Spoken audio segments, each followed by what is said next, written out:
Ambassador Seojun stood on the bridge of the diplomatic ship, watching the alien world grow larger on the screen. Vrex Prime, the homeworld of the Vrexian Dominion. After 2 years of careful communication, humanity was finally meeting the galaxy's most powerful civilization face to face. Behind him, his team prepared the treaty documents. This was supposed to be humanity's greatest moment. Earth would join the galactic community. They would have allies, trading partners, and protection from unknown threats in deep space. Seojun smiled. 5 years ago, humans thought they were alone. Now they were about to shake hands with beings from another world. His daughter would read about this day in history books. The Vrexians looked impressive in person. They stood 8 feet tall with forearms and scales that shimmered like metal. Their leader, Overlord Thraxus, wore robes of deep purple. He greeted Seojun with what the translation device called a smile.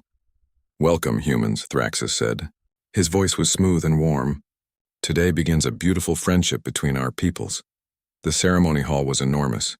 Thousands of Vrexians watched from the galleries. Cameras broadcast the event across both human and alien space. Seojun felt the weight of 3 billion humans watching back home on Earth. The treaty looked fair. Technology sharing, trade routes, military cooperation against pirates.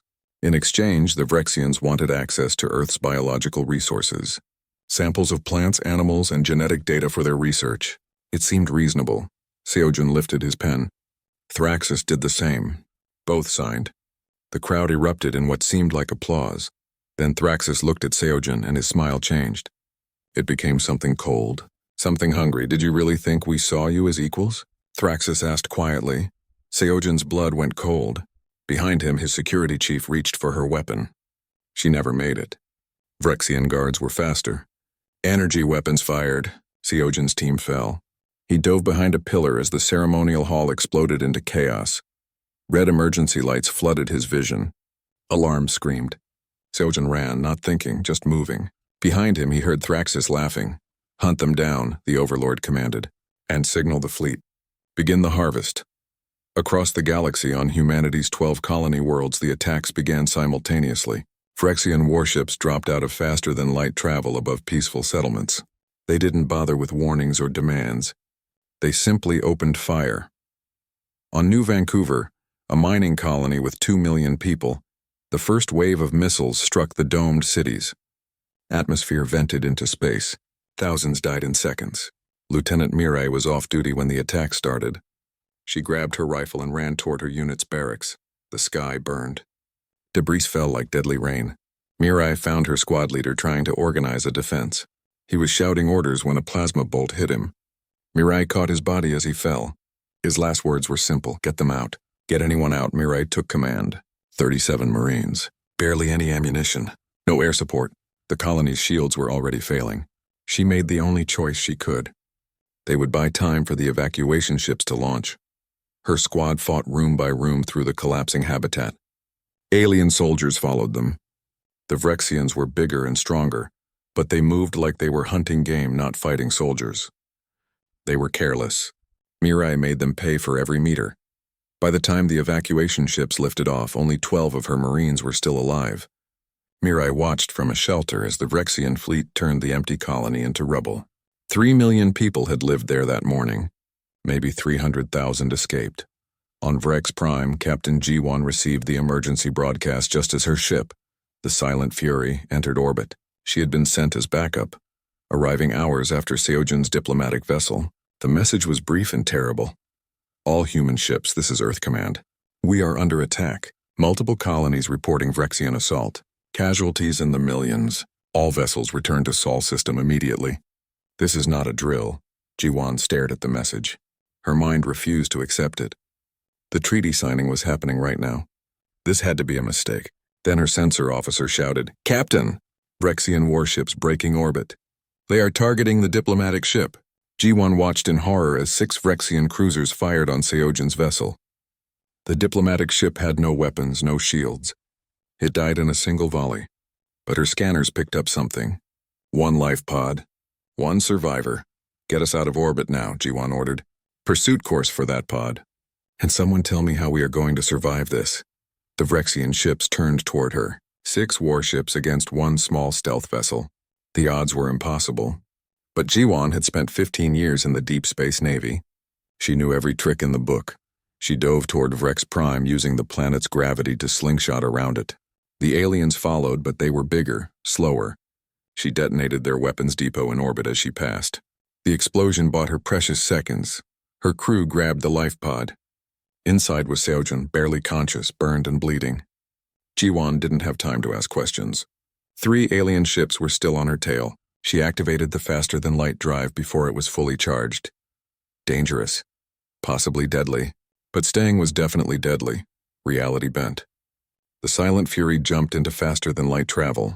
Behind them, one Vrexian ship tried to follow too closely. It caught the edge of their jump wake and tore itself apart. For 3 days, Jiwon ran. The aliens hunted her across 2 systems. She used every trick, hiding in asteroid fields, cutting power to drift past enemy sensors, dumping heat into dead moons. Her crew worked without sleep. Seojun recovered enough to talk. He told them everything. The betrayal, the laughter, the casual cruelty. They never saw us as equals, he said, his voice hollow. We were always just resources to them, meat to be harvested. On Earth, Admiral Daeho received the worst news of his life in 2 messages. First, the colonies were under attack. Second, his family had been visiting New Vancouver. His wife, his 2 daughters. Gone, Daeho stood alone in his office looking at family photos. For 10 minutes, he allowed himself to feel everything. The grief, the rage, the emptiness.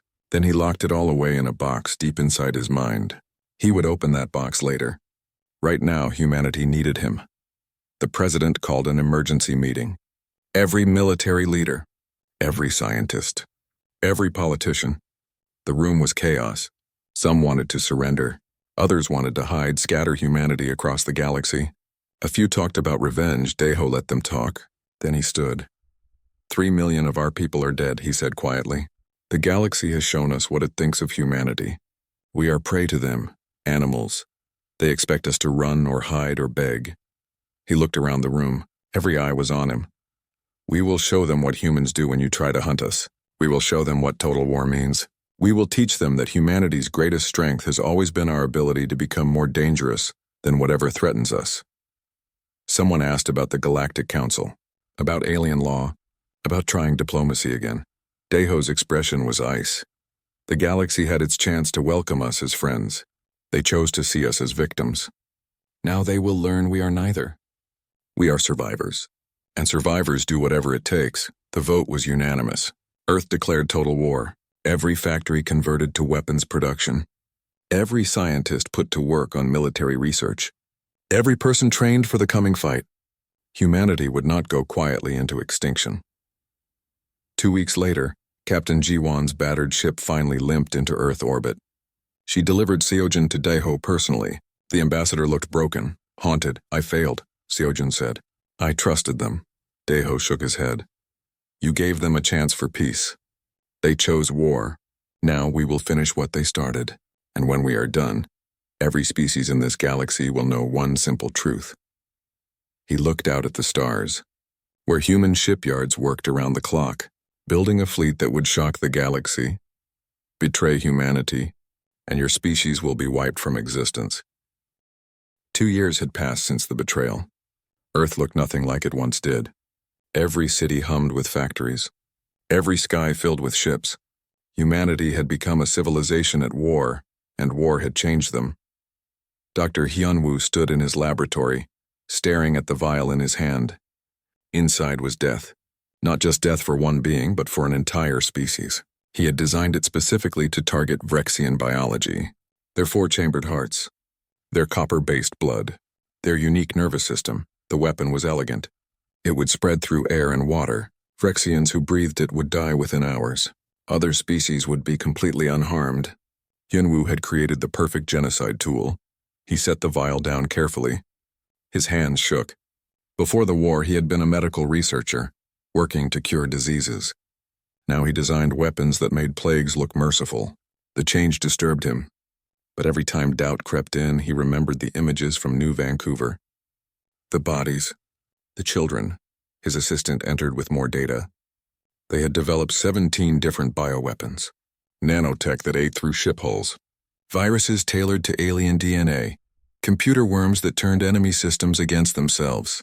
Earth's scientists had become very good at destruction. Are we the monsters now? His assistant asked quietly. Yunwoo looked at her. She was young, barely 30. She should have been researching clean energy or space medicine. Instead, she helped him build horrors. Maybe, he admitted. But monsters survive, and right now survival is all that matters. Across the solar system, Captain Jiwan commanded a very different kind of weapon.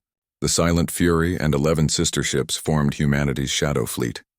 Stealth vessels designed for one purpose, making the enemy afraid. They hunted in Vrexian space, striking supply convoys without warning. Cargo ships vanished. Transport vessels disappeared.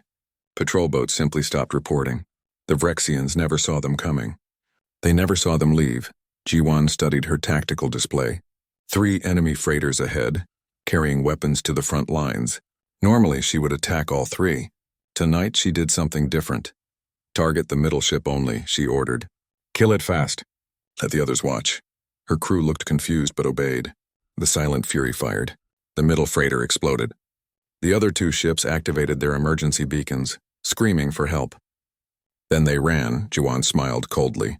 Those surviving crews would tell stories. They would talk about the invisible human ships, about how nowhere was safe. Fear was sometimes more valuable than kills. On Vrexian world, soldiers whispered about the ghost ships. Some refused to board transports.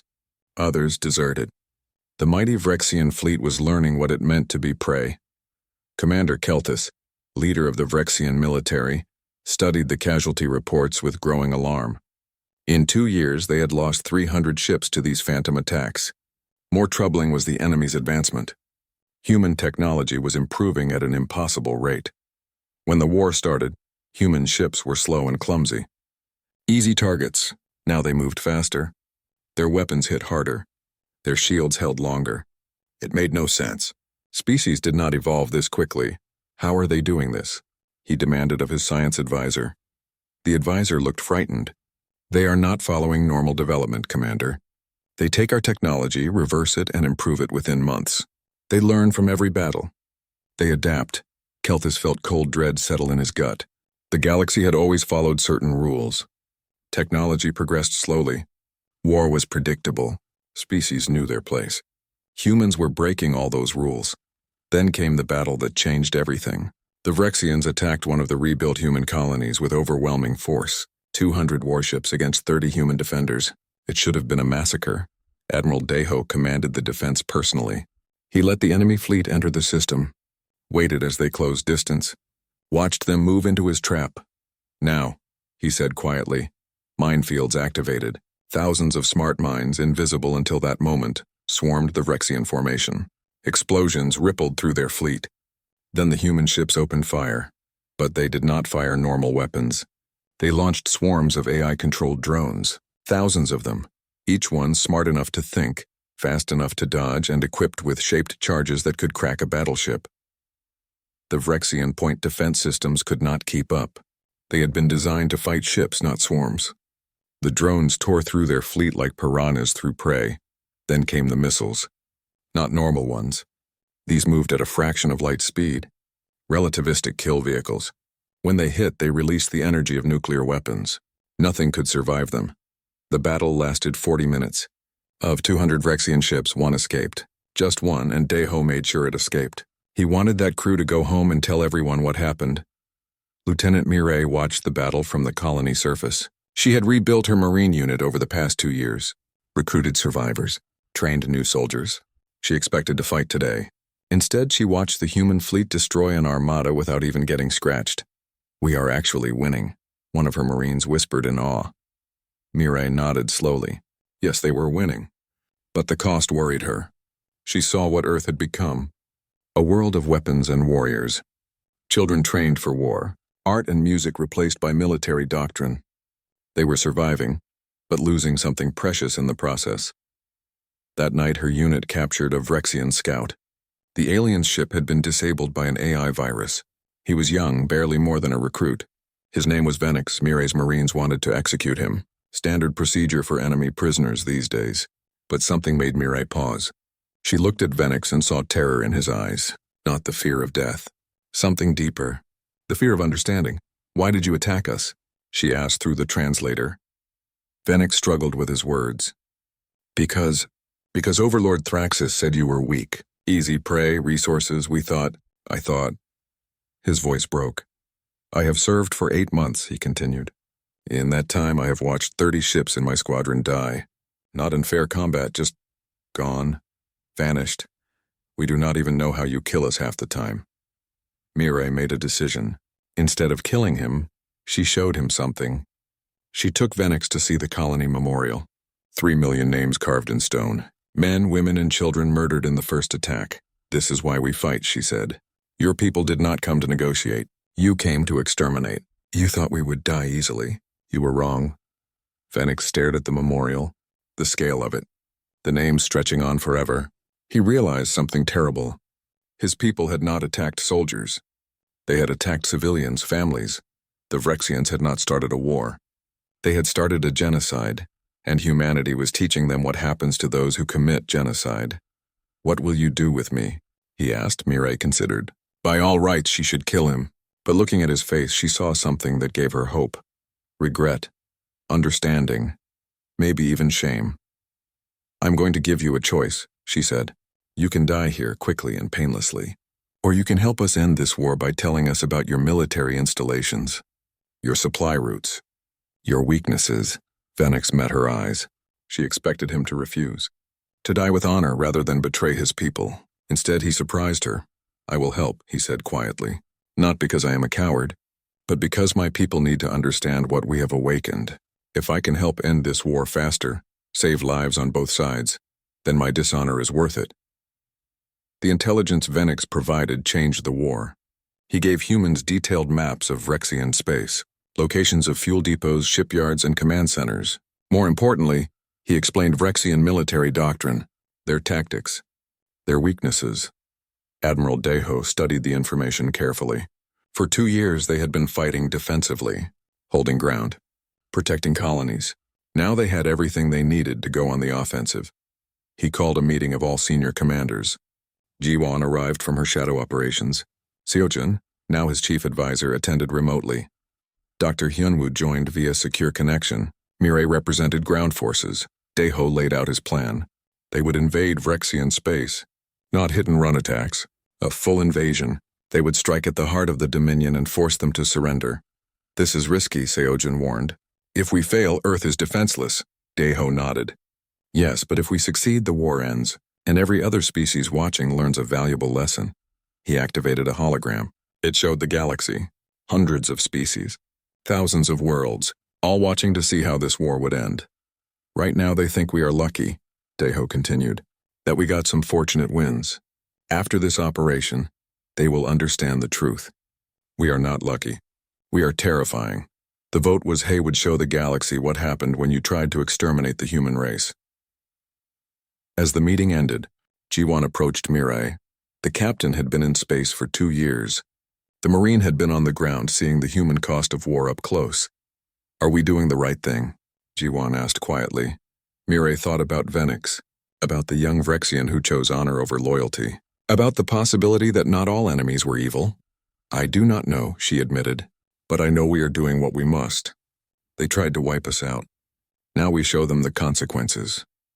Maybe that makes us monsters. Maybe it makes us survivors. Maybe it is both. Jiwon smiled. The human armada dropped out of faster-than-light travel at the edge of Vrexian space. 400 ships. The largest military force humanity had ever assembled. Admiral Deho stood on the bridge of his flagship, watching the alien stars through the viewport. 3 years ago, his family died at Vrexian hands. 3 years of building, planning, and preparing. Now finally the time for revenge had come. All ships proceed to attack formation, he ordered. Operation Reckoning begins now. The fleet split into smaller groups. They did not advance toward enemy positions. Instead, they bypassed the defensive lines completely. Using new faster-than-light technology, they jumped directly to industrial worlds deep in Vrexian territory. Commander Kelthus watched his tactical displays in horror. The humans were not following any logical attack pattern. They were not trying to conquer territory. They were jumping around like ghosts, hitting targets randomly across 100 systems. Except it was not random. He realized too late what they were doing. Every target they hit was a factory world. Places that built ships and weapons. Places that grew food. The humans were not trying to win battles. They were destroying the Rexian ability to fight. Pull back all forces, he ordered frantically.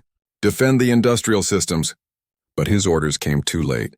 On 12 different worlds, human ships appeared in orbit. They did not land troops. They did not demand surrender. They deployed Dr. Hyunwoo's bioweapons. Invisible particles drifted down through the atmosphere. Phyrexians breathed them in and died within hours. But the weapons were specifically designed. They only killed Phyrexians. Other species living on those worlds were unharmed. The crops grew fine. The buildings stood intact. Only the enemy died. Dr. Hyunwoo watched the reports from Earth. His weapons worked perfectly. Millions of enemy combatants eliminated without damaging infrastructure. From a military perspective, it was brilliant. From a human perspective, it was monstrous. He looked at his hands. These hands had created medicines once. Now they created plagues. He wondered if he could ever wash away what he had done. Then he remembered the children of New Vancouver and decided he did not care. Within 2 weeks, the Phyrexian industrial base collapsed. No ships being built. No weapons manufactured. Food production crippled. Their mighty empire was starving and defenseless. Daeho gathered his fleet. All 400 ships converged on a single target.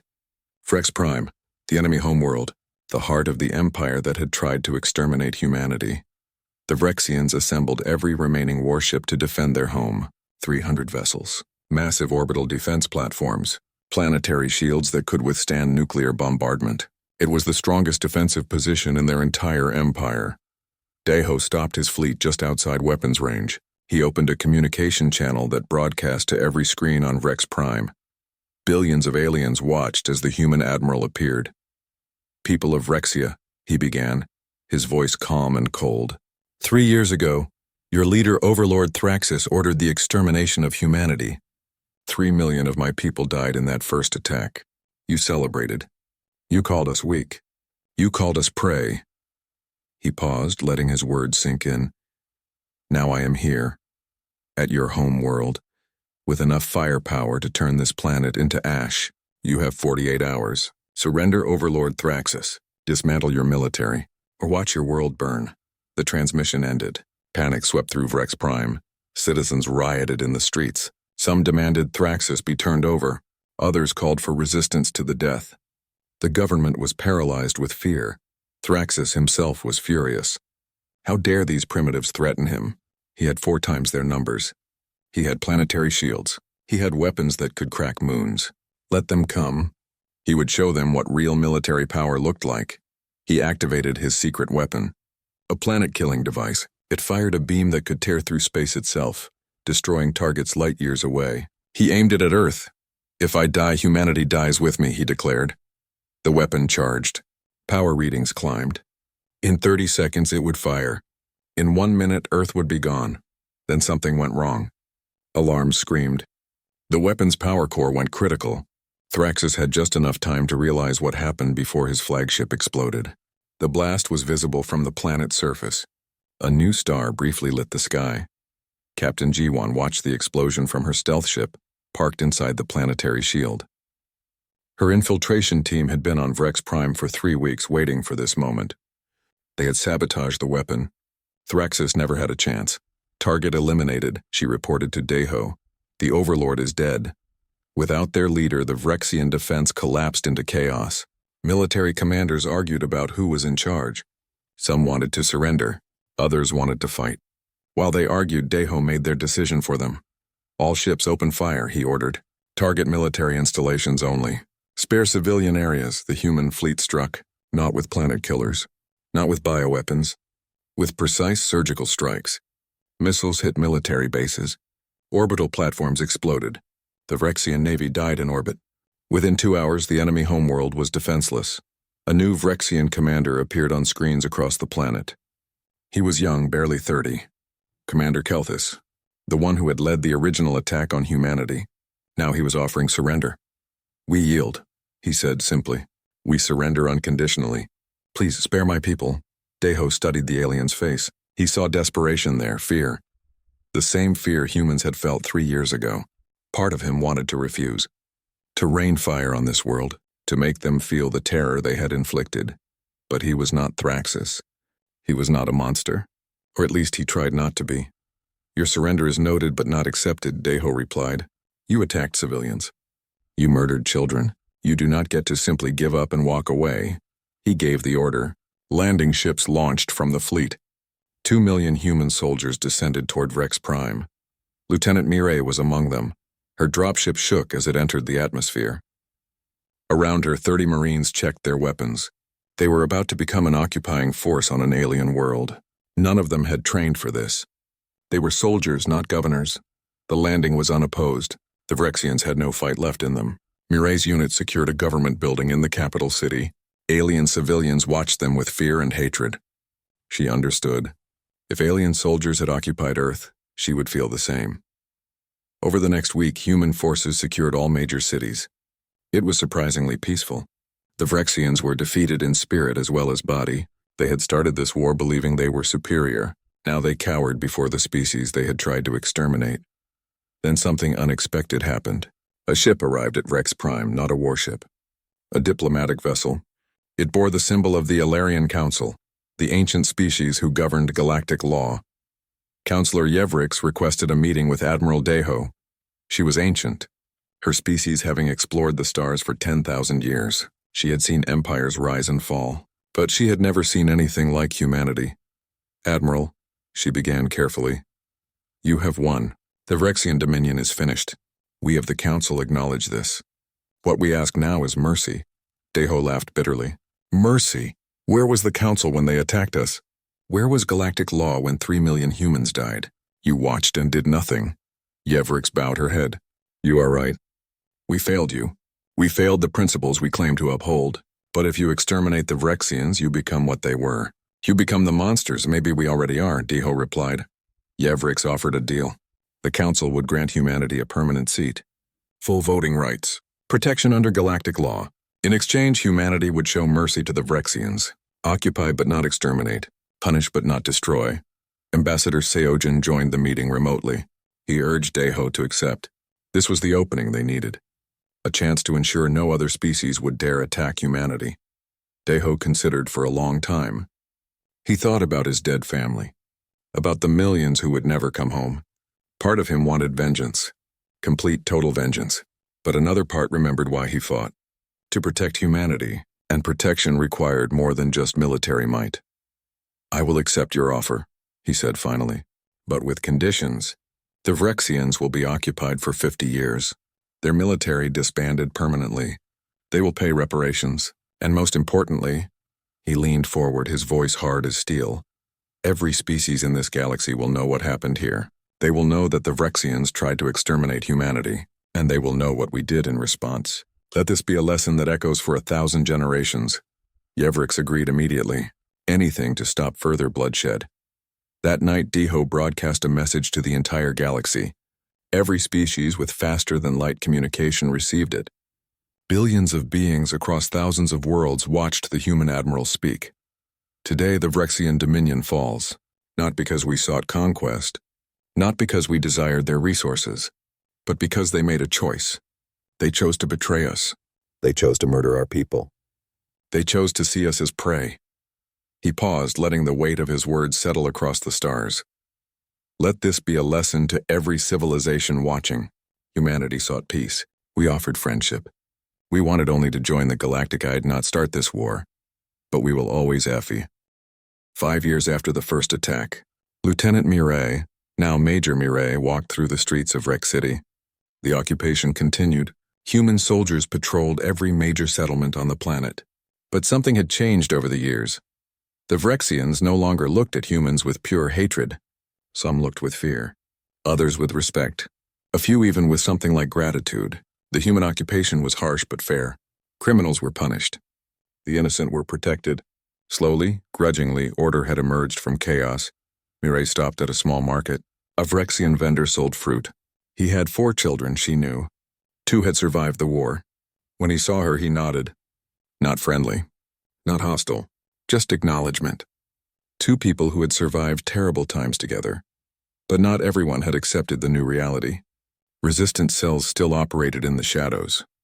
They planted bombs, assassinated collaborators, attacked isolated human patrols. Mireille's unit had lost 3 soldiers last month to an ambush. The human response was always the same: overwhelming force. Find the attackers. Eliminate them. Show no mercy to those who showed none. It was effective but exhausting. Mireille wondered how long they would have to maintain this occupation.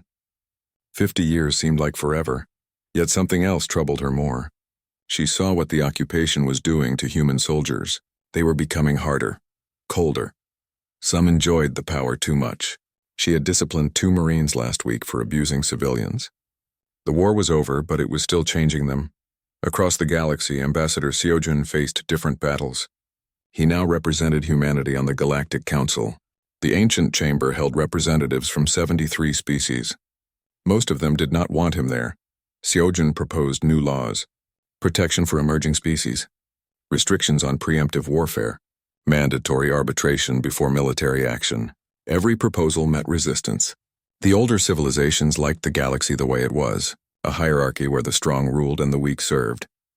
Your proposals would destabilize thousands of years of tradition, one counselor argued. His species had explored space since before humans left their caves. Seojun smiled coldly. Your traditions allowed the Vrexians to attempt genocide. Perhaps your traditions need to change. The chamber erupted in angry voices, but Seojun noticed something. They argued, but they did not dismiss him. They could not. Behind his words stood 400 human warships. Behind his proposal stood the threat of what happened to those who ignored humanity. Fear was not the same as respect. But sometimes fear was enough. Back on Earth, Admiral Deho faced internal struggles. Humanity had become a military superpower, but at tremendous cost. The entire economy centered on war production. Art and culture had withered. Children grew up knowing only military training. Earth had won, but in the process had become something unrecognizable. Worse, disagreements were emerging among human leadership. Deho believed in maintaining overwhelming military strength. Never again would humanity be vulnerable, Captain Ji-won agreed. She wanted preemptive strikes against any potential threat, hit them before they could hit Earth. But Seojun argued for a different path. He believed humanity needed to transition from conqueror to statesman. They had proven their strength. Now they needed to prove they could build peace. The arguments grew heated. Factions formed. For the first time since the war began, humanity was divided. Then came a test. A new species made contact with the galaxy, the Krillians. They were peaceful, curious, and terrifyingly vulnerable. Their technology was centuries behind even early human development. They sought friends among the stars. The Galactic Council watched to see what humanity would do. Would they protect the Krillians? Or would they become the very thing they had fought against? A Krillian ambassador arrived on Earth. Her name was unpronounceable to humans, so she chose the name Hope. She was small, barely 5 feet tall, with large eyes and skin that shimmered like pearls. She looked fragile, innocent. Seojun met with her personally. He saw in her eyes the same trust he had once carried to Vrex Prime, the same naive belief that the galaxy was full of friends. It broke his heart. Ambassador Hope, he said gently, I need to tell you the truth about the galaxy. It is not safe. Many species will see you as resources, as slaves, as prey. Hope listened, her expression sad but not surprised. We suspected this. That is why we came to you first. We heard stories of humanity. How you were betrayed. How you fought back. How you survived. She looked at him with those large, trusting eyes. We hope you will teach us to survive too. Not how to be warriors, just how to not be victims, her words struck Seojun deeply. This was humanity's choice. They could exploit the Krillians. They could ignore them, or they could do something different. Something better. He brought Hope to meet Admiral Deho. The old warrior studied the Krillian carefully. She did not flinch from his gaze. She stood straight and met his eyes. Why should we help you? Deho asked bluntly. What can you offer us? Hope smiled sadly. Nothing. We have nothing you need. No technology. No resources. No military power. All we offer is friendship. True friendship, not servitude. She paused. But perhaps you need that more than you realize. Perhaps becoming the galaxy's monster is not the only way to stay safe. Perhaps having one genuine ally is worth more than 1,000 frightened subjects. Deho was silent for a long moment. He thought about his dead family, about the war, about what humanity had become. Then he made a decision. "We will help you," he said, "but on one condition. You must promise never to betray that friendship. We have learned to trust slowly. If you break that trust, there will be consequences." Hope bowed deeply. "We understand, and we promise." The alliance between humanity and the Krillians became humanity's first genuine partnership, not based on fear, not based on conquest, based on mutual respect and shared goals. It was small, symbolic, but it mattered. Then Venix brought disturbing news. He had been working as a liaison between humans and reformed Vrexians. His position gave him access to both sides, and he had discovered something terrible. A coalition was forming, 12 of the oldest, most powerful species in the galaxy. They met in secret. They shared intelligence. They coordinated military exercises. Their goal was clear. They planned to eliminate humanity before the threat became unmanageable. Venix brought the evidence to Captain G1. She verified it through her own intelligence networks. The proof was undeniable. While humanity focused on occupation and council politics, the older civilizations were preparing for war. G1 called an emergency meeting. Deho, Seojin, Major Mirai, and Dr. Hyunwoo all attended. Even Hope, the Krillian ambassador, was present. They needed to decide humanity's response. "We strike first," G1 argued. "Hit them before they are ready. Show them the same mercy they planned for us, none." Seojin shook his head. "If we attack first, we become the aggressors. We lose any moral authority. We become everything the galaxy fears." Dr. Hyunwoo spoke quietly. "I have weapons that could end this war in days. Species-specific bioweapons for each member of the coalition. But using them would make the Vrexian genocide look merciful." Mirai listened to them argue. Then she said something that surprised everyone. "What if we give them a choice? Expose the conspiracy publicly. Show the galaxy what they planned. Give them a chance to back down. If they choose war anyway, then we fight. But let them be the ones who refuse peace," Hope spoke up. "My people would stand with you. We are weak, but witnesses matter. If you fight in self-defense, others may join you. If you strike first, you stand alone." Deho considered carefully. 5 years ago, he would have attacked without hesitation. But 5 years had changed him. He looked at Venix, a former enemy who chose honor. At Hope, who trusted humanity despite knowing its capacity for violence. At Mirai, who remembered what they fought for. "We do it Mirai's way," he decided. "Expose them. Give them one chance to choose peace. If they refuse..." He looked at each person in the room. "Then we show them that the lesson of Vrexia still stands. We are not prey. We are not victims. And anyone who tries to exterminate us will face the N Coalition members. Military plans. Resource allocations. Everything." But before he could present it, something unexpected happened. Counselor Yevrix approached him privately. She looked older than he remembered. Tired. "I know what you plan to do," she said, "and I must warn you. If you expose this conspiracy, it will split the galaxy. War will be inevitable." Seojin met her eyes. "Then war is inevitable anyway. Better we fight it on our terms with the truth on our side." Yevrix nodded slowly. "You are right. And for what it matters when the fighting starts, my people will not stand with the coalition.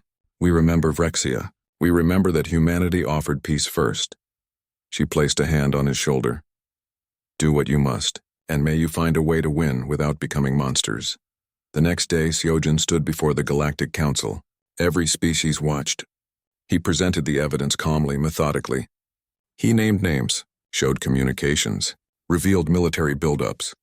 The accused species denied everything at first. But the proof was overwhelming. Slowly, the chamber fell silent. The conspiracy was exposed for all to see.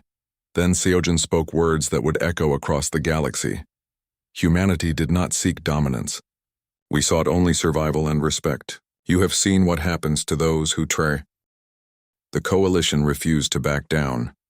Despite the exposure, despite the warnings, 12 ancient species declared that humanity must be contained. They would not attack first, they claimed. They simply needed to ensure galactic stability. But their fleets mobilized. Their weapons activated. War was coming. Admiral Deho watched the intelligence reports with cold calculation. The coalition had more ships, more resources. On paper, they should win easily. But wars were not won on paper. How long before they are ready? He asked Captain G1. 2 weeks, maybe 3. They are coordinating across vast distances. It takes time. Deho smiled grimly. Time. That was the weapon they did not understand. Humans thought in years and decades. These ancient species thought in centuries. They were slow. Careful, predictable. We will not give them 2 weeks, he decided. Operation Apex launches in 72 hours. Hit them all. Hit them hard. End this before they are ready. The human fleet divided into 12 strike forces. Each targeted one coalition member. Each force was smaller than the enemy they faced. But each force had advantages the aliens could not match. Speed, innovation, and absolute ruthlessness. Dr. Hyunwoo worked around the clock. He had created 12 different bioweapons, one for each target species, each designed to devastate military capability while minimizing civilian casualties. He told himself that made it better. He was not sure he believed it anymore. His assistant found him staring at a vial containing the weapon meant for the Thexians, a proud species, warriors who had explored space for 5,000 years. This small vial would kill millions of them. "Are you okay?" she asked. Hyunwoo laughed bitterly. "No, I am a monster. We are all monsters now, but at least we are monsters who survive." He packaged the weapon for deployment. Another part of his humanity died with each seal he pressed, but his hands did not shake. Not anymore. Operation Apex began at midnight, Earth time. 12 human strike forces jumped into faster-than-light travel simultaneously. They appeared at their targets within minutes of each other. The coordination was perfect. The surprise was total. Captain Jiwon led the attack on the Thexian home system. Her shadow fleet emerged from faster-than-light right inside their defensive perimeter. Before the Thexians could react, human ships deployed AI-controlled drone swarms. Thousands of tiny robots swarmed the enemy orbital defenses. They did not explode. They hacked. Within minutes, Thexian defense platforms turned on their own ships. Their weapons fired at their allies. Chaos erupted across the system. Then Jiwon deployed the bioweapon. It targeted Thexian military personnel specifically, soldiers, pilots, commanders. Within hours, the entire Thexian military was crippled. Not dead, just very, very sick. "This is Captain Jiwon of the human fleet," she broadcast across all Thexian channels. "Your military is neutralized. Your defenses are compromised. Surrender now, and no more harm will come to your people. Refuse, and we deploy weapons that make this look merciful." The Thexians surrendered within 6 hours. The proud warrior race, who had never lost a war in 5,000 years, capitulated to a species barely 50 years old in space. The same story repeated across 11 other systems. Different tactics. Different weapons. Same result. The coalition members fell like dominoes. Some fought longer than others. None lasted more than 3 days. Major Mirai led ground forces on Vrelis, a coalition world that refused to surrender immediately. Her Marines deployed from orbit, expecting heavy resistance. Instead, they found confusion and fear. The Vrelusians had heard about Vrexia. They knew what humans could do. When Mirai's troops landed, local commanders sent representatives with white flags. They wanted to negotiate terms. Mirai met with their general. He was old, scarred from 100 battles. He looked at her with something between respect and terror. "We were told humans were weak," he said quietly. "We were told you were lucky against the Vrexians. We were wrong." Mirai nodded. "Yes, you were. Will you fight anyway?" The general looked at his troops. Young soldiers who would die for nothing if he gave the word. He thought about his family, his people. Then he made his choice. "No, we will not fight. Tell me your terms." Mirai gave him the same terms every coalition member received. Disarm. Pay reparations. Accept human oversight. It was harsh but not cruel. Fair but not gentle. The terms of a conqueror who remembered being the conquered. Within 1 week, the coalition was destroyed. 12 ancient civilizations brought to their knees by a species they had tried to eliminate. The galaxy watched in stunned silence. Humanity had not just won, they had made it look easy. Counselor Yevrix called an emergency session of the Galactic Council. Every species attended. Even those who had no representatives on the council sent observers. They needed to understand what had just happened. Ambassador Seojin stood before them. He looked tired. The past week had aged him. But his voice was strong. The coalition threatened humanity with extinction, he began. We responded as we must. With overwhelming force, with decisive action. We make no apologies for our survival. He paused, looking at each representative. But we do not seek endless war. We propose new laws, new protections, a galaxy where strength protects rather than oppresses, where all species are equal under law, where betrayal and genocide are met with universal condemnation and action. One counselor stood. She represented a species humanity had never fought. And if we refuse these laws, will you force them on us too? Seojin met her eyes. We will not force anything. But we will remember who stands for justice and who stands for the old ways. And when the next Vrexian dominion rises, when the next species tries genocide, we will know who deserves our protection and who does not. The threat was clear, the message received. Species began proposing their own versions of the laws, arguing over details, negotiating terms, but all of them knew the truth. They would accept some version of humanity's proposal. They had no choice. The humanity doctrine passed within 2 weeks. Any species that attacked another without provocation would face immediate military intervention. The old hierarchy crumbled. A new order emerged, not based on age or tradition, based on mutual protection and enforceable law. Hope, the Krelian ambassador, watched it happen with wonder. Her species had been right to seek humanity's friendship.